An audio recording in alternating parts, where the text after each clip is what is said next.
Ladies and gentlemen, please welcome on stage समय Raina.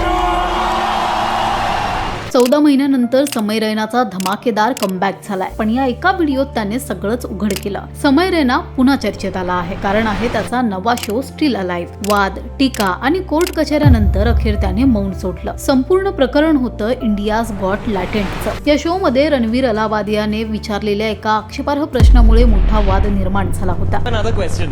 Would you rather Supreme Court observed that such language is not acceptable. Supreme Court pulled up India's got latent professional perverts and full-time idiots. समय म्हणतो तो प्रश्न एकदाच नाही तर अनेक वेळा विचारला गेला होता, पण एडिट मध्ये सगळं काढून फक्त तोच भाग दाखवला गेला. या वादानंतर शो बंद पडला. पोलिसांची कारवाई, अनेक तक्रारी आणि प्रकरण थेट सुप्रीम कोर्टापर्यंत पोहोचलेलं. या काळात समयला 1 वर्ष कॉमेडी पासून दूर राहावं लागलं. त्याने सांगितलं, एका चुकीच्या प्रश्नामुळे संपूर्ण टीमला त्याची किंमत मोजावी लागली. वादात सुनील पाल आणि मुकेश खन्ना यांनीही टीका केली होती. पण ट्विस्ट असा, कपिल शर्मा याने स्वतः मेसेज करून शोचं कौतुक केल्याचं समयने सांगितलंय. आता त्याचा हा कमबॅक व्हिडिओ सोशल मीडियावर तुफान व्हायरल होतोय. या व्हिडिओमध्ये त्याचे पालक आणि मित्राने दिलेला भावनिक आधार याबद्दल त्याने भाष्य केलंय. पण हा कमबॅक साठी केलेला प्रोपगेंडा तर नाही ना, असंही मत काही जण व्यक्त करत आहेत. मग तुम्हाला काय वाटतं? समय आणि त्याच्या टीमवर झालेली कारवाई योग्य होती की नाही? कमेंट मध्ये नक्की सांगा.